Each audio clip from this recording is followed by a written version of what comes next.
Good morning, everyone. We're going to get started in 1 minute as everybody comes on the call.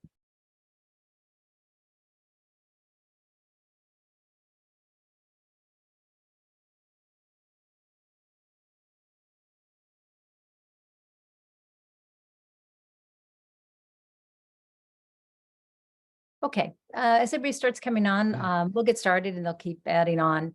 Well, good morning, everyone, and welcome to the Garden State Initiative's very first Candidate Education Forum.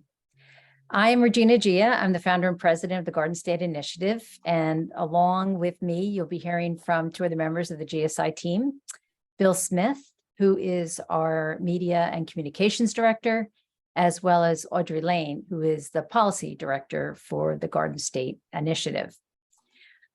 For those of you who are unfamiliar with the Garden State Initiative, I think we're going to get started with a few PowerPoints. So Audrey, maybe you could put up the slides. Thanks.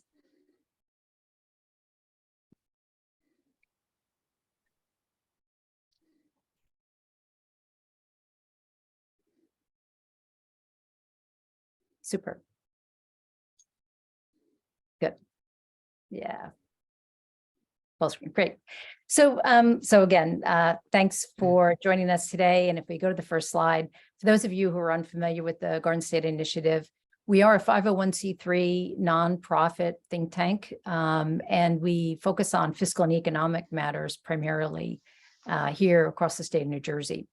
And while we do some research, some of you have seen, and forums, we are very focused, and the key word I would say on this page is solutions. And we're going to talk about both our research as well as solutions that we believe can promote new investment, growth of jobs, economic opportunity for everyone in our state, and innovation across our state. As we go through this, we've set up the conversation today, and we'll use the next slide. Our goal is really not for you to retain all the information that we lay out. Our goal is to lay out where there are resources to assist, whether you're a candidate for office, if you want to think about your policy positions that you want to incorporate into your campaign, or if you're a campaign worker and you are supporting a candidate who is evaluating options and you need to understand and you need to find more information on economic matters here in the state, or even volunteers on campaigns, so that they know where they can go, so they can represent and be a surrogate for the candidate, to also understand both the position the candidate has taken, but why they've taken it. So again, these are about resources and being able to find information when you need it most. We're going to start. Bill's going to come up in a moment. He's going to talk about a quarterly report. You got a copy of this in the Zoom invite that Audrey sent out at about 11 o'clock this morning as just a snapshot. He's going to go through that very quickly. We send that to anybody who signs up as a candidate or a campaign, and just gives you a really quick, good tool to carry around with you to have economic data at your fingertips. But then I'll talk about also monthly reports that we do and give you a snapshot. Where do we stand? Where's New Jersey stand right now on jobs, on GDP, and on personal income? And these are things that get updated on a regular basis. The majority of our time, though, will be on the tax policy overview, and Audrey and I will share duty on that. I'll come back and talk about individual taxes and how we compare to other states. And Audrey will be talking about both corporations as well as small businesses. But throughout, we'll talk about solutions and suggestions that we have for how to improve the economy. Now, right now, everyone is muted on the call, and we'd ask you to use the chat function for questions. As we're going through it, please keep putting questions in there, and we'll circle back to that. And some questions may have been answered, but some will want to clarify, or of course, add on new subjects that you might want to bring up in the conversation. But please use the chat function, and we'll be using that. The last chart I'm going to use is really a stage setter for the whole day. And this is a chart that I think tells a very big story for our state. On the left-hand side is what New Jersey's population is as a share or total percent of the US population. And on the right-hand side is our economy, our gross state product, which adds up, each state adds up to a national gross domestic product. And these are pictures across the last 30 to 40 years of what percent New Jersey is of both. And what we believe is that with all of the assets that we've got, that we have an opportunity to, not have this as our fate to become less and less important to the economy, less and less attractive to residents. But rather, if we have policies and we look at other states and who is it that's growing faster? Because if we're declining, that means somebody else is gaining more share. What are those policies and what can we do to really flatten those curves? And actually, I think we can turn them with all of the assets we have if we have the right policies in place. So with that, I'll turn it over to Bill to take the next section. Great. Thank you, Regina, for the introduction and for setting the stage for this presentation. As Regina said, the first slide we're going to look at is our cover slide, which is NJ Economic Update in Brief. This is something that we send out on a quarterly basis to people, as Regina said, we've identified as candidates or people who are working on campaigns or elected officials. And it's basically to give them a 1 or 2 page quick hit on what the important data is, some news stories, and just where the state is ranking. In real time, I would strongly encourage anyone who's interested in this to take a look at our website pretty regularly. We have numerous products that reflect this, such as our podcast, blog pieces, research as it happens. And the jobs report that's contained in here is issued on a monthly basis. So, we usually will just do the most current one in this quarterly update. But I will walk you through this briefly and we'll give you a quick flavor of some of the content that's in here. As we move to the next slide, this is kind of the overview of what we provide. It's a look at the jobs report, the gross domestic product, which for people who don't have economics background, that's basically the total of goods and services that are produced in a state over a period of time. The federal government provides that on a quarterly basis. The quarterly basis also holds true for personal income. And that's referring to, as the title suggests, income that people earn, whether it's from salary, dividends, small business ownership. And that, again, is produced on a quarterly basis. And then we also provide some current news that perhaps someone may have missed during the preceding quarter that's important to our issues. Very often, they might be an op-ed that we did or a research report that GSI had issued. Moving forward, we talk a lot about putting things in context. As Regina frequently says, we're in competition with 49 other states for residents and businesses. And far too often people think that we exist in a vacuum, that we're not in competition with other states. So it's very important to look at the context of where we are.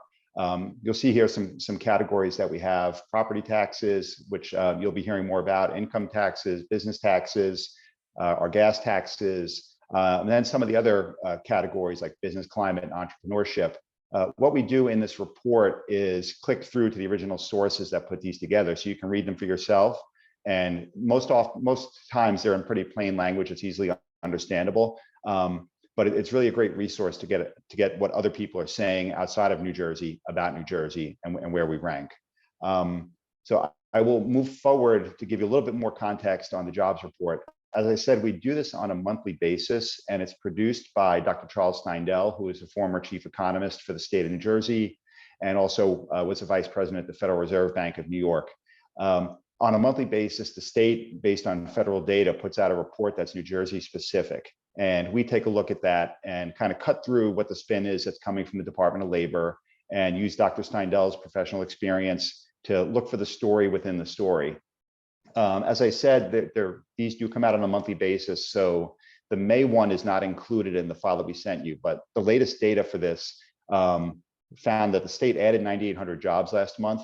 But the story behind that was that 3,900 of them were government jobs. So private sector growth has been kind of consistent, but this was indicating that there was a lot of government hiring. And it was also a revision downward in the previous month's number, which meant that they had overstated in April's report how many jobs were added. The unemployment rate, which is basically people who are actively in the workforce and looking for work, it does not count people who have dropped out of the workforce, was 3.6%, which is slightly below the US average. Important thing to keep in mind here is that that number sounds great, and it's in historical context, it's very low. But as we frequently say, let's look at what the other states are doing. And usually the day after the New Jersey report comes out, the Bureau of Labor Statistics, which is a federal agency, releases the data for 50 states. And New Jersey's ranking was actually 35th overall. So only 14 states were worse than us. And we were tied with a couple other states for that position. And amazingly, 3 states have a 1.9% unemployment rate, which is really historically unheard of. For your reference, it's South Dakota, Nebraska, and New Hampshire. And another thing that we tackle in this report was the labor participation rate, which means people who are looking for work or are in the workforce has gone up to 65.2%, which is a 10-year high, and it's actually 2.6% higher than the US level. So that's some good news from that report. Moving forward to our GDP and personal income report, which is the next slide. This again is issued on a quarterly basis. The last report for this came out at the end of March, and there will be another report that comes out next week, next Friday to be exact. So you can expect, if you've attended today and giving us your email address, that you'll be receiving the latest edition that has the Q1 data for 2023 for personal income and GDP. The highlights of the most recent report, which covered the end of last year, found that our GDP rate was 1.1%, and that's 38th in the nation and less than half of the gain, less than half of the US gain, which is 2.6%. One thing that Dr. Steindl, who also does this report for us, had uncovered was that Washington State, which has a 30% smaller population in New Jersey, may now have a larger economy than New Jersey. And that kind of shows, the effects of policies that have really hampered the growth of the state, that now states that have less people than us could potentially have a larger economy. And that's something that's going to be worth monitoring going forward. And finally, the personal income data that we look at also found that the growth rate in New Jersey was 5.2%, which was also pretty significantly under the national average, which had a growth rate of 7.4%. In an inflationary economy, we're seeing that income growth in New Jersey is not keeping up with inflation. And that's another important piece of data to look forward to. Again, we'll be sending a new copy of this out the first week in July to everyone who attended here and people who have previously registered. And if there's any questions, please feel free to enter them into a chat, or you can contact us personally after this event. There'll be contact information that's available. With that, I will turn the floor over. Great, thanks, Bill. So with that as a big picture overview, we're going to spend the next couple of minutes talking about a little bit more specific on taxes and tax policy. Just as a big picture view, what you have in front of you on the right-hand side, this is from the Tax Foundation, which we link to quite a bit because they accumulate a lot of national data. So it's collected in a similar fashion, so you can look on a state-to-state basis. But each state has its own multifaceted, tax structure, but we all have our taxpayers that fall into a couple of groups, and that's how we're going to try to talk about this. There are individuals who pay taxes, corporations, and small businesses. And in New Jersey's case, which you can see on that pie chart, is that the number one tax collected, which is no surprise to any of us probably, is property taxes. So I'll talk about property taxes. Number two, the sales tax. I'll talk a little bit about that, but I'll begin really with the individual income tax, which is the third highest collection when you look at it at the highest level. So personal income tax on the next chart. Again, on the right-hand side, a resource for you. This is a tax foundation, but it essentially shows the personal income tax rates for all the states in the country. But for us specifically, high-level understanding, we have a graduated, it's sometimes called a progressive income tax structure, the lowest bracket being taxed at 1.4%, with the top being 10.75. That top rate is the fourth highest in the United States, and it's second highest in our region. New York is just above us. But as we look at all the time, what's really going on now? This is where we are, but what's going on in other states? And as the second bullet point points out, since pre-pandemic, 30 states, red and blue alike, have lowered the personal income tax rates. They're recognizing the need for more affordability in their states. But only one state, and that's New Jersey, actually increased taxes through the millionaire's tax since 2019. So we've become an outlier really in this category. And it's something that, we'll talk about when we get to solutions. We'll talk about that. And the recognition is becoming not just nationally, but locally as well. If you're watching Connecticut, Governor Lamont has introduced the fiscal 24 budget that has a lower personal income tax rate, primarily at the middle income tax rate. And, he's claiming the largest reduction in state history, now. Connecticut has raised taxes like us over a long period of time. So probably hitting a bar of the largest reduction in state history is not that difficult, but he gets to claim it. And this is important in terms of how we position our state and our attractiveness to be able to bend those curves I showed you at the very beginning. So we'll talk about solutions in a minute, but let me run through sales tax. Sales tax is, I'd say we're middling. Again, on the right-hand side, it says on our website, you can reach the tax foundation. We're middling in terms of our rate, but I do think it's important to have context of history on this, especially if you're going to the state legislature. It's currently 6.625, but it was as recently as 2016, 7%. And it was really part of a grand bargain that was created to fund infrastructure. And we lowered the sales tax, we eliminated the estate tax, lowered the retirement income tax, increased EITC, and lowered taxes on veterans to offset some of the increase in the gas tax to fund the infrastructure projects. This is a very high leverage sales tax when you think about the financials of our state. And I'll talk about that when I talk about solutions and why it's good to keep this, I'd say, in the background. It's not a foreground issue right now, but background. The third, which is the subject that our polling, everybody's polling talks about, every voter has on their minds, which are property taxes. On the right-hand side, lots of places you can reference for property taxes. This happens to be Wallet HUD, but we always end up either the number 1 or number 2 state, high or low, depending upon how the math is done. But most importantly, property taxes have been growing now over 2% per year in the latest data. And that's important because when the cap first went in, like between 2012 and 2018, the growth rate was more like 1.5, 1.7, stayed under 2%. It's now exceeded 2%, and it's probably going to be going up. And I'll talk about some of those pressures. But we have, the unfortunate recognition of the highest property taxes and generally the highest percent of income devoted to property taxes in the US. And the way we, at least at GSI, talk about property taxes, if you really want to address the core driver, and you think about the property taxes laid out in terms of how it's used, right? Education, county, and local services. But it's really the people who provide those services. This is a very human resource intensive tax, cost center, I should say, that's driving the tax. So you think about all the teachers in the administration, all of the public works at the county and the local level, healthcare workers at the county level, and of course, all the law enforcement and firefighters. That's really what's driving property taxes. And, we've done a lot of work in this category. And, if we want to maintain service levels, we have to figure out how to drive down the cost per person that are providing these services. And that's really what, we'll make available to you on the next slide. We've done several research projects. The most, recent one was about a year ago, but we really advocate for structural reforms. If you really want to slay this dragon, it's necessary. And probably the most important word in that headline, if you want to sustain an affordable New Jersey. Our analysis and our position on rebate programs, by the way, both parties has done over time. This has gone on for 20 and 30 years in terms of rebate programs. This just the most recent ones are Anchor and Stay New Jersey. It's not a more affordable because it's not sustainable. These are subject to annual budget appropriations.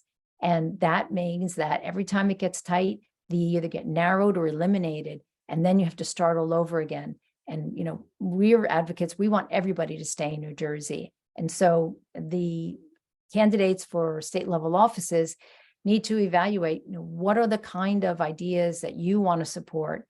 And I believe you'll find on our website, a lot of information about the burden that are being created by having a defined benefit pension program, for example. It's just much more expensive than those who have moved to other programs that are 401 or hybrid programs.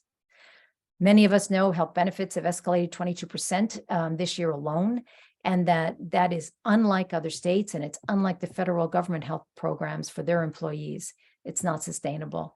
And shared risk, I think, was a continued conversation that candidates need to evaluate. Where do you see the balance? And as I said, we'll help any candidate who wants to think about options and what that can truly mean. The last slide, I'm going to just cover about sustainability, and then I'm going to go to the solutions. This is actually out of the governor's budget in brief. And if you're a candidate at the state level, I strongly recommend you become familiar with the budget in brief. It gets issued right after the governor's budget address in February or March.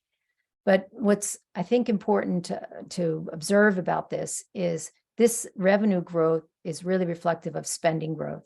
And if you look at from 2011 to 2018, that growth rate over 8 years was about 25%. But if you do that same calculation for the 6 years from 2018 to the proposed 2024, it's a 50% growth rate in revenue, twice the rate that it grew in the prior 8 years.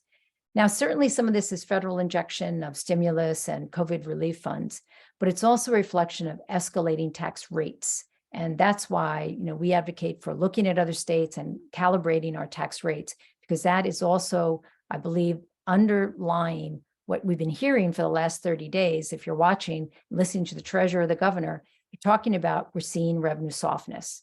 They've taken $2 billion out of the multi-year view they have, and most recently said we have a $500 million shortfall, 400 million of which is personal income tax shortfalls that they're seeing in the revenue line. I believe that's a reflection of competitiveness and the higher tax rates and the attractiveness of other options that individuals have. But sustainability is a long-term game, and you have to think about policies we think that will help us in the long term. So my last chart on this subject, when you're looking at some of the policy solutions that I've referenced really in my remarks, one is I think we have to look at over time lowering our personal income tax rate to stay competitive with other states. I didn't say go to zero. We're not going to be Florida. We're not going to be Texas, but looking at US averages and our regional averages, I think will be instructive as to where we need to go to win more residents. A proposal that's already on the table in Trenton is about bracketing for inflation. This is already done at the federal level. I think it makes sense at the New Jersey level. It's essentially as higher minimum wages come in and higher hourly wages as well as salaries come up just because of inflation, that workers don't get pushed into a higher tax rate and end up losing money because they're in a higher tax rate for their total income, not on the marginal. So it's something I'd recommend again, especially at the state level, candidates take a look at. And it's sensible, it's done at the federal level, and I think it's a very sensible option. Senator Bucco and I believe Leader DeMaio are the two sponsors in the two houses. And now sales tax, I mentioned before, as revenue pressure comes in, it's going to be talked about, and it's high leverage. And by that, I mean, for every 0.1 of sales tax, so if we went from 6.6% to 6.7% tax rate, that generates about $200 million of revenue. But it disproportionately affects the middle class and the lower income residents of our state because of the disposable income and the impact on that. So it's something, again, put in the background, not in the foreground at this moment, but think about how you feel about sales tax policy.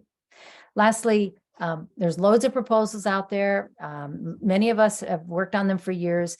Candidates, I believe, you'll find as you try to suffer through some of the budget negotiations, this is an issue that for long-term health of sustainable, affordable New Jersey, we're going to need to address. So with that, I'm going to stop on individual and I'll turn it over to Audrey to talk about corporate. Thank you, Regina. So I'm gonna jump in here on corporate business tax, which for those of you who have been following the state budget, it's very much at the top and the forefront of conversations right now. As you may or may not know, New Jersey has the highest corporate tax rate in the country at 11.5%. At the end of this year, there's a surcharge that is scheduled to sunset, and it would bring us down to 9%, which would just bring us to the fourth highest corporate tax rate.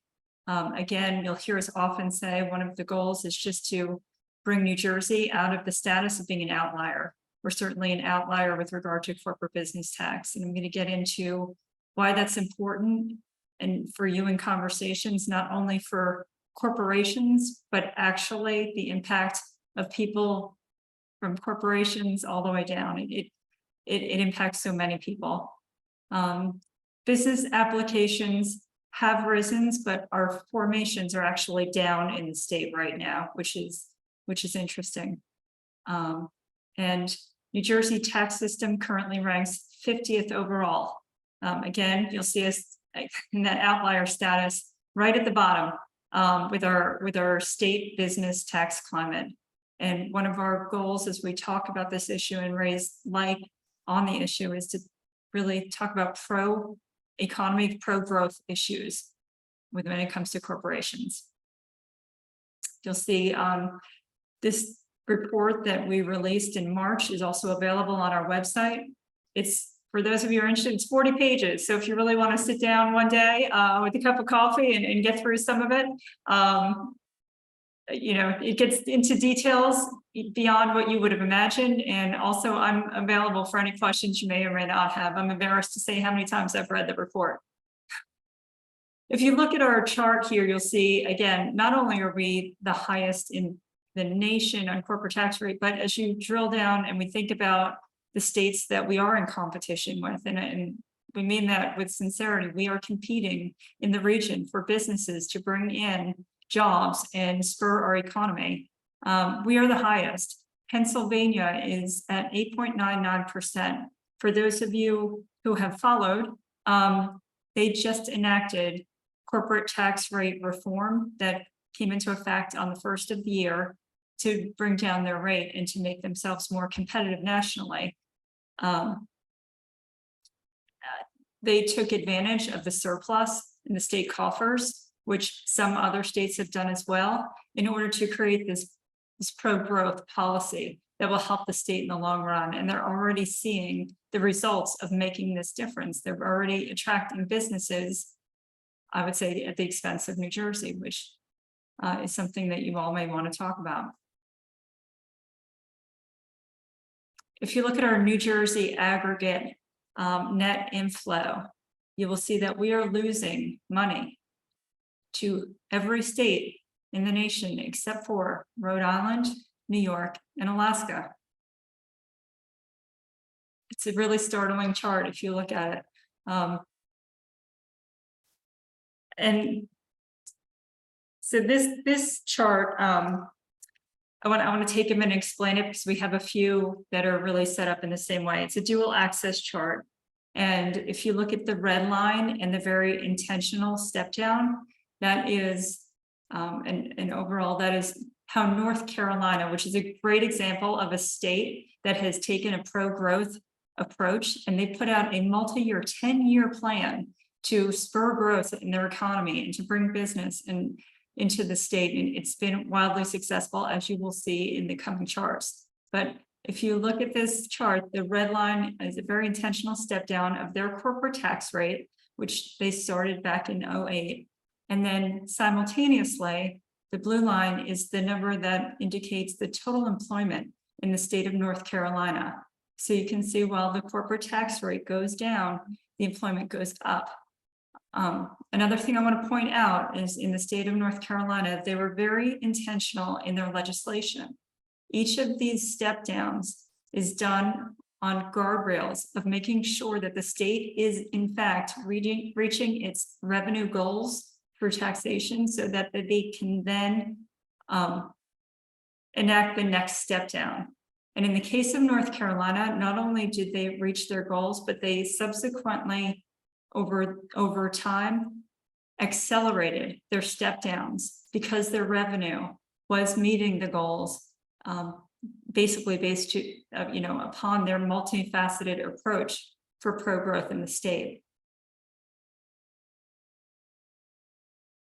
This is another chart that is showing, again, the red line being actually the blue line this time is the corporate tax rate. As the top rate went down, then up goes the state and local revenue over time, which backs up that point that I just made with the guardrails and making sure that the state is reaching their revenue goals before they enact the next step down.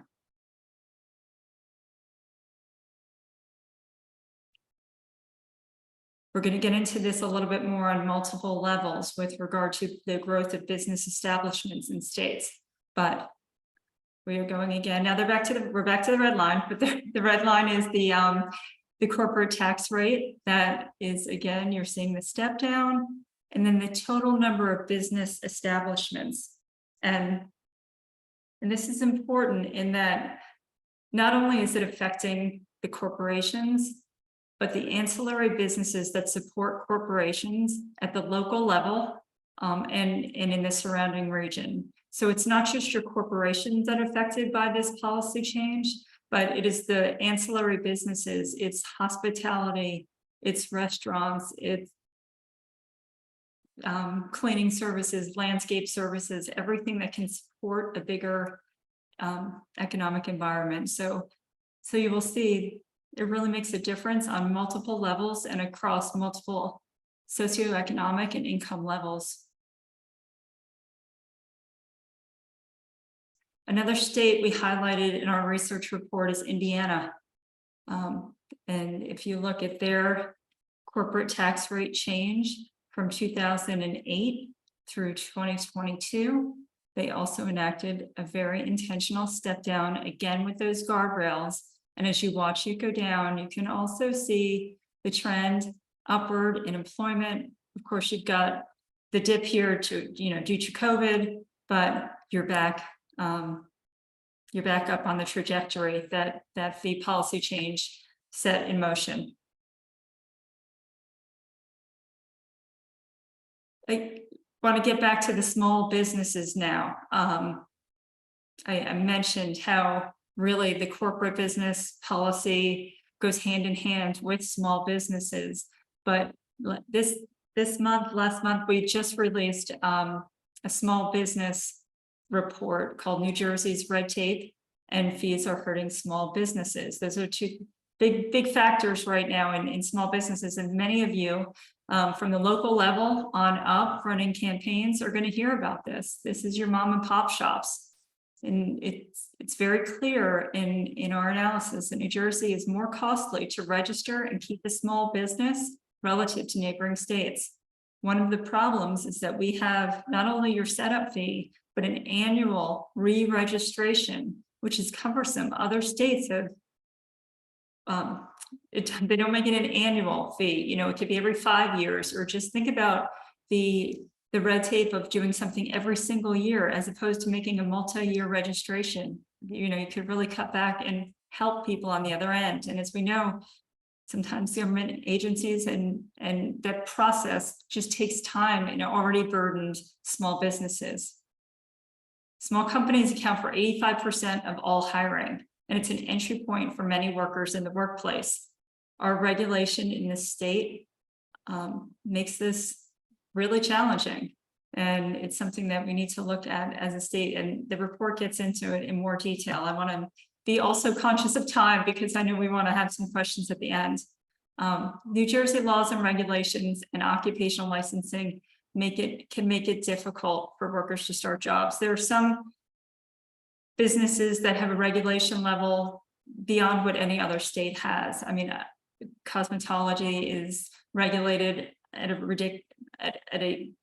rate that is not comparable to other states. Locksmiths, for example, are another highly regulated industry. So we just need to take a look at as whether or not we're regulating or over-regulating. And one thing that we're sensitive and have been keeping an eye on when we think about the number of small businesses owned by New Jersey minority, Hispanic, Asian entrepreneurs alone, they're struggling under this over-regulated regime. And we could do more for all communities as we take a look at this over-regulation. We can really help. One thing at GSI would like to do is not only analyze the problem, but look at solutions. And you can see that, Regina has done that throughout, and Bill as well.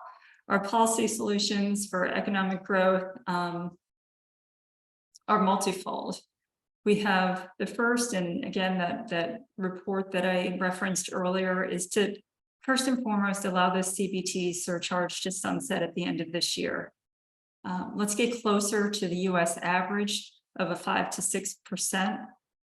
And then one thing we're working on is we've built a coalition here with other organizations in the state to build a multi-year roadmap with revenue growth, tax reduction milestones, and really checking benefits that will incentivize the growth that we've seen other states so effectively enact over the past decade. Again, maintaining the guardrails to make sure that there's not a longstanding and void in our revenue. And then planning and revenue stability for government and business so that we can move forward. Solution number 2 is simplify the tax structure. This is something that also Regina alluded to with regard to the tax brackets, and reducing the administration for small business. Again, this annual fee, this overregulation, certification, and fees. Let's make it easier for businesses to get started and to keep moving forward. And adjust some of these overregulating licensing requirements to reflect what they're doing in other states to really help businesses, move forward. So I'm hoping that you'll all at this point have time to look at and think about some of the issues we've raised. If there are any questions in the chat, and Bill, I'm going to ask you to jump in and help us with that as well. But do you have any questions? I know, I personally I've run a campaign. I know these questions come from out of the blue, and it's really hopefully helpful to have some answers at the ready. So should we jump in with questions at this point? Yeah. Well, actually, I see one. Yeah, Justin, were you going to say the one question in there on Connecticut? Yes. One of the first questions was how will Connecticut afford to lower personal income tax so significantly? Will they draw revenue from another bucket to compensate? And Connecticut is not alone in doing tax cuts. How much of an outlier is New Jersey in that regard? Okay, so let's take the first part. It's a great question. I'm so glad that's it was asked in the way it was. And what you saw, and this was all just passed, by the way, through the legislature, not just a proposal, it's been passed, and it was passed on a bipartisan basis. So number one, so, nobody got everything they wanted, but everybody, had somewhat of what they felt was necessary in terms of getting this tax cut through, because they managed their spending. And I mentioned that before when I showed you that revenue line, it really reflects spending. And what Connecticut has been doing and other states have been doing, Colorado being a very notable example as well, is thinking about what's the long-term sustainable spending level that they really want to deliver to their constituents and to make their states more affordable. And then therefore, what has to be managed? And you can't spend on everything we all want to spend on. And they've been able to figure out how to lower their tax rates, but maintain an attractive spending rate for the short term, anticipating, just like the charts that Audrey showed, they're anticipating that the more appealing they become to either retain their residents, attract new businesses, as she showed in those charts, that the revenue will actually start to grow. And the state government and local governments are actually better off in a growing economy. And that's what they're banking on. And they didn't put in the guardrails we talked about on the business side. Their tax rate, as you saw, was not nearly as high as ours. But on the personal side, they believe it'll help retain, because they're losing residents like we are to other states that are more attractive. So I think, the important aspects to think about in Connecticut, one, it was bipartisan. Number two, it was a look ahead. They've, really prepared for this and know how they're going to get there. They aren't just cutting taxes and figuring out the spending later. And number three, that they're thinking about it in a long-term way. And I think those are the important attributes for Connecticut. The second part of the question, Justin, was? The second part of the question is, Connecticut is not alone in doing tax cuts. How much of an outlier is New Jersey in that regard? Well, I think I mentioned this, and Audrey pointed it out as well. We were the only one in the United States since 2019 to raise the personal income tax rate. Other states have been eking them down, not all of them, but 30. It's a pretty good, more than half of the states have actually taken some action.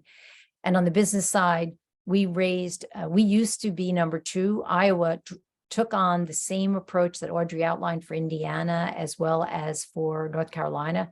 They've started stepping down their corporate rate, which left us up as the top rate in terms of the corporate tax rate. And as she pointed out, I'll remind you, even at 9%, we're 4th highest in the US and highest in our region. Pennsylvania is going to keep stepping down below us. So we'll stick out. We are an outlier. And it's something that, is solvable. Other states are solving it, as we've been talking about all day. And we want to work on some of those solutions to be able to match revenues and spending in a constructive way to actually grow our economy, grow tax revenues, and grow personal income. Another question that someone messaged me was, what would you say to someone who claims that with a decline in state revenue, the last thing we should do is cut taxes on businesses by letting the surcharge sunset? It's a short-term minded. I'll let Audrey talk about this as well. But I would say that if you take a look at the data and what escalating tax rates do in terms of suffocating the economy and driving out actual growth, when you look at those other states that took that approach, that's why you have to think about, am I investing for the long term, or am I taking a short-term gain? And I think we've been taking a short-term tax rate increases to increase revenue, as opposed to actually growing the organic economy in the state and then growing revenue in that way. Audrey, you want to add to that? The other point I would make is since 2013, we have lost 7 Fortune 500 companies. We had, and we're down to 13 at this point. So we can't afford to keep doing that. When a company leaves, when a corporation of that size leaves the state, there's nothing filling the void there. There's not another corporation right now, given our current tax structure, that's going to come back in and replenish those jobs, replenish that level of income, and then support the businesses, the ancillary businesses that I refer to, that are, on the, as we go through that pyramid, kind of that lower level of the pyramid that's supporting that corporation. It's a lot of lost income, and you can't make that up. Once it's gone, it's gone. And at this rate of loss, we're in trouble. So keeping and retaining the corporations that we have with good policy is really essential as we look at the economic growth and stability of the state.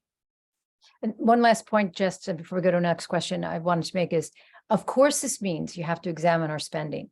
And GSI spends a lot of time. There's a lot of research done about opportunities to provide continuous, good services at a more competitive rate. My favorite, and most dominant subject going on right now is education. Right now, we rank number 1 or 2 K through 12 education, with Massachusetts most typically. You go and look at the cost to educate a student in New Jersey is 20 plus % higher than it is in Massachusetts. We should observe what is going on in Massachusetts. They can get the same or better outcome that we can for 20% less. We did the same thing on busing. We've done the same thing on pension and benefits. There are other states that are doing the same quality in terms of outcome, in terms of, education and support to their residents, but at a lower cost. And we need to examine those and think about bringing them in as new policies. What's next, Justin? The next question is, what are your thoughts on Stay New Jersey and more sustainable alternatives? Well, I talked about Stay New Jersey, and as I said, it is a program that is intended to appeal to one constituency, and we believe that I don't just want seniors to stay in New Jersey. I want recent college graduates to stay in New Jersey. I want families with children to stay in New Jersey. I want everyone to stay in New Jersey and become more attractive. So when you have a program, and I think I stated before, it's been under both Republicans as well as Democrats, rebate programs are also a quick fix. And, as has been said, it's a Band-Aid on a gaping wound called escalating property taxes. And unless you're willing to do the hard work and looking at what's driving property taxes and what are the things that we have to enact in Trenton, so this cannot be enacted at the local level. This is something that is state level policy that has to, be driven out to enable the municipalities to lower their property taxes. So at the highest structural level, I don't agree with rebates, and I don't agree with, targeted programs like that, because I think we all want opportunities to work. We all want opportunities to raise our family here. And we ought to think about how to make the whole state affordable for all those groups I mentioned. I don't know if Bill or Audrey, you want to add anything more to that? If I can, I would just like to address, we did have a couple more questions that came in specific to energy policy. I think steal a little bit of thunder from Audrey. I think we'll be having an upcoming forum that goes more into energy policy. So stay tuned for some details on that in the weeks ahead. Yeah, thanks, Bill. It is a one subject that we've taken on over the last 15 months or so, and one that is essential, I think, for any candidate to understand, because it is the third highest cost for a household.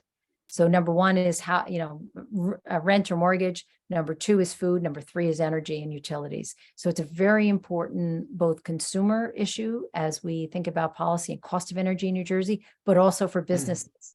It is for a company like Google, for example, it's the number one expense on their expense statement, which is fascinating, I think, in terms of cost to operate their business. So it's going to be something that's going to drive businesses' decisions also about where they land. And there are lots of options, we think, and we'd love to explore this, as Bill mentioned, in a future form.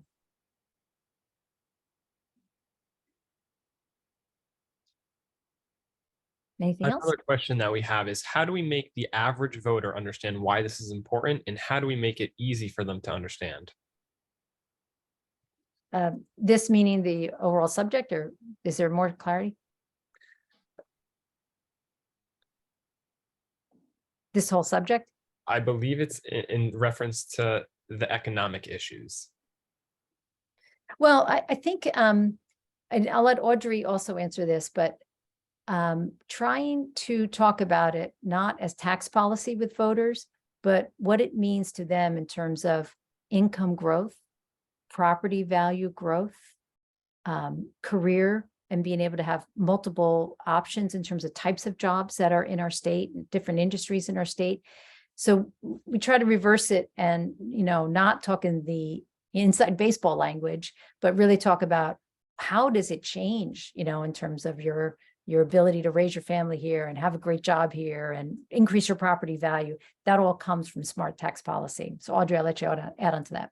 Yeah, and just to piggyback on that, really simply in bite-sized pieces, we provided you today an overall, we went everything from, the jobs and labor report, GDP, GSP, AGI. Of course, it's going to make your head spin if you look at it all at once. But if you take each of these issues, and I'm always going to right now jump back to corporate business tax, because that's what I've spent a majority of my time on lately, is to make people understand really in simple terms.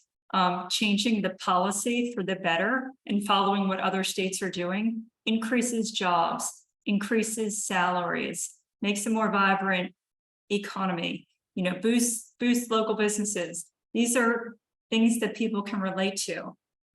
Looking at our tax rate means more money in your pocketbook, really related to how people interact with jobs and money, as opposed to, data, but to have the data behind you. And certainly when you're building your platform, building your websites, putting out literature, feel free to use our research and to use that data behind your bullet points and your talking points.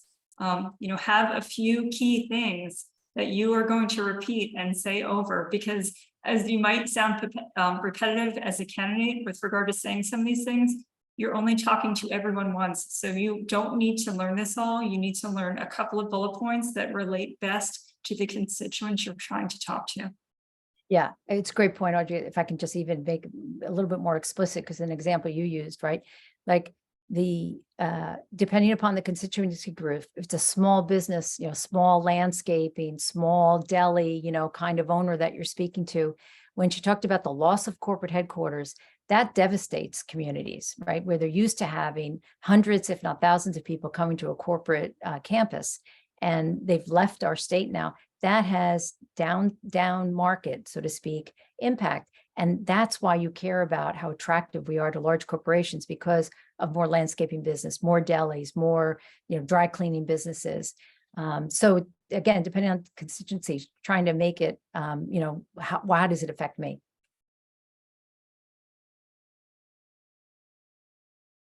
Another question that we have is, what are the spending cuts Republicans should campaign on that are politically feasible to make? Well, we're nonpartisan. And frankly, I mean, I think going back to Connecticut for a moment, that I would probably suggest going to look at the trade-offs that they made, because spending cuts are difficult for anybody who's in elected office. There's no doubt about it.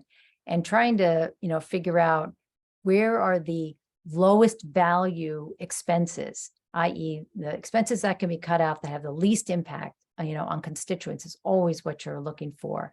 Number one. And then number two, efficiency. How can we find things like, things that are done at a local level that can be more efficiently done at either a regional or a state level, or, things that are being done at the state level that maybe have gotten too large that can be done at the local level more effectively. There's some things in there we've got on transportation ideas, as well as I mentioned to you, I think pension and benefits is a long-term expense management issue that has to be addressed.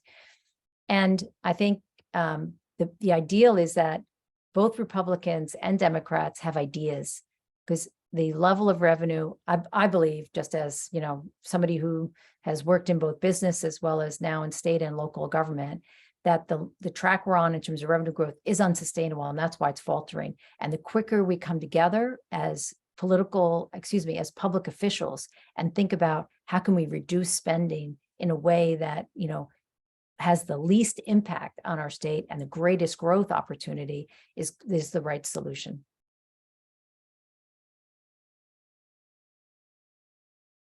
So our last and final question is there a GSI subgroup or division for those of us who are interested in throwing our hats into the local political arena?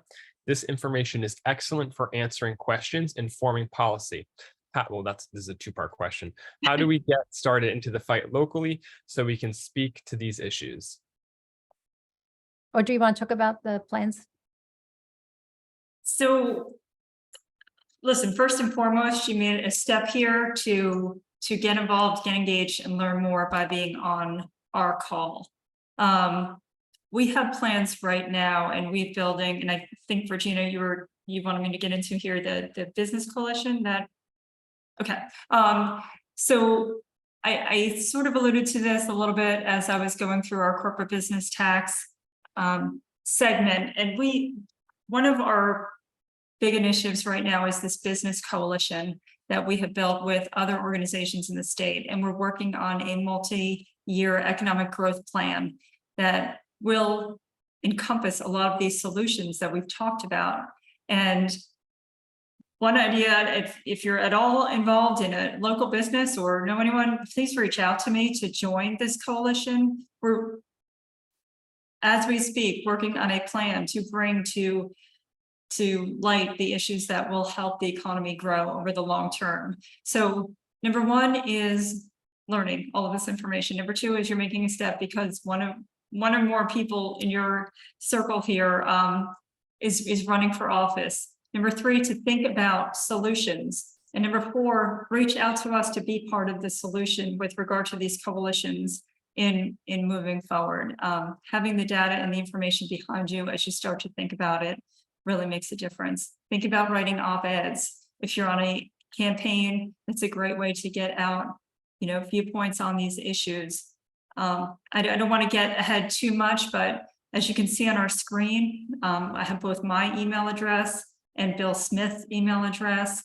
We're both here to be resources with any issues you'd like to get more involved in. And it's sort of hard to say how do you get involved unless I know what specific issue you'd like to get involved with, but we can certainly point you in the right direction. We partner with other organizations, and we'd love to help elevate the issue that you find important. Thanks, Audrey. And so I'll just add two things. One is that we'd like to hold more forums like this for you. And so feedback to us about subjects you really, like a lunch and learn 1 hour, try and show you where the resources are, what subjects would be of interest to you and most helpful between now and November. And then after November, of course, it's not like we go away. So we'll love to have a continuing education approach for our candidates to make the data more accessible. And then my only second point, and I should apologize, Justin Karifi, I did not introduce him at the beginning, and he's been obviously feeding the questions to me. He's also been a member of the GSI staff now for over a year. And so thanks, Justin, for helping with the questions. So if there's nothing else, Justin, I think. That's all. Thank you, everyone. Super. Thanks to everyone who were able to get on this call. As I said, we'd love to hear more from you about other subjects that you'd like to hear more about. And on some cadence, we will try to deliver that to you. You have the contact information. Many of you all have my cell phone number as well. So please feel free to reach out. And thanks again for being here today. Have a great day. Thank you.